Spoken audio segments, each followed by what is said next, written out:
Hello my dear friend, कैसे हैं आप लोग। आओ आज जो है हम लोग एक नया टॉपिक सीखते हैं। डिफिनिट इंटीग्रेशन का ही टॉपिक है जिसका नाम है पार्शियल इंटीग्रल फार्मूला। ये हमारा पार्शियल डिफिनिट इंटीग्रेशन है। इसको देखते हैं यहाँ पर। देखना इसमें है क्या, सिंपल सा है कि कुछ कहना चाहते हैं। क्या कह रहे हैं कि if f is the continuous and alpha is monotonic on close interval a comma b. मतलब एफ जो है कोई हमारा फंक्शन है और अल्फा भी जो है हमारा सेम वेरिएबल का फंक्शन है। अगर वो हमारे दिए हुए लिमिट में क्या है, एफ जो है कंटिन्यूअस है और अल्फा जो है वो मोनोटॉनिक है, ठीक है, in close interval A comma B में। देन तो अगर आपसे ये डिफिनिट इंटीग्रेशन पूछते हैं, integration of D of alpha from limit A to B equal to, इसको कैसे सॉल्व करेंगे ध्यान देना। अब इस समय यहाँ कोई वेरिएबल नहीं है बल्कि ये क्या है, एक फंक्शन दिया हुआ है। यहाँ डी के अंदर क्या है, एक फंक्शन है, यही इसकी खासियत है, ठीक है।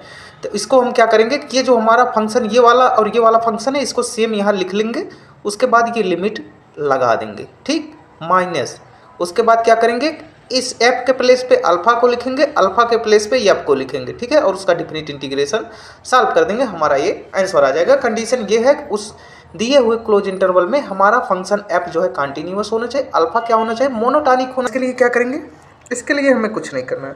अब देखो यहाँ डी के अंदर क्या है, फंक्शन दियो, मॉडुलस फंक्शन है। अब यहाँ पर सिर्फ एक्स नहीं कि हम direct definite integration, modulus function है। तो आप क्या करोगे कि जो भी हमारा एफ के प्लेस पे फंक्शन लिखा है और अल्फा के प्लेस पे, यहाँ देख रहे हो अल्फा के प्लेस फंक्शन लिखा है, उसको एक साथ लिख के मल्टीप्लाई करके ये लिमिट लगा देंगे जो हमें लिमिट दिया गया, ठीक, माइनस जो भी हमारा इंटीग्रेशन दिया गया उसको लिख लेंगे। बस अल्फा और एफ की पोजीशन चेंज कर देंगे। मीन्स एफ जहाँ लिखा था वहाँ आ गया अल्फा, और जहाँ पर हमारा देखो यहाँ पर जहाँ पर अभी अल्फा था वहाँ कौन पहुँच जाएगा, एफ वाला फंक्शन, ठीक है, डी एक्स।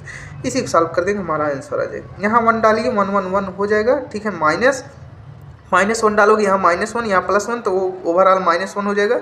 तो ये जो है बाहर से एक और माइनस रहेगा तो +1 बन जाएगा, ठीक है, माइनस। ये मॉडुलस है तो मॉडुलस को हमें तोड़ लेना है। -1 से 0 के बीच में ये क्या देता है, -x dx देता है। और साथ ही साथ ये भाई देखो ये जो माइनस है ना, इसको ब्रैकेट में ले लें, कन्फ्यूज रहोगे बेवजह। और 0 से 1 के बीच में क्या देता है, x देता है, ठीक है।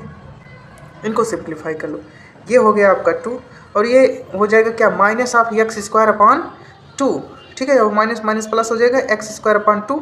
उसके बाद आप 0 डालेंगे, फिर लिमिट डालेंगे, दूसरी बार जो है माइनस, तो आ जाएगा -1/2, ठीक है। ये जो माइनस आया है ये उधर वाली लिमिट सॉल्व। उसके बाद यहाँ क्या हो जाएगा, x²/2, इसको आप जोड़ेंगे, लिमिट डालेंगे तो 1/2 बच जाएगा, ठीक है, माइनस में। कुल मिला के इसका आंसर क्या आ गया, 1 आ गया, ठीक है।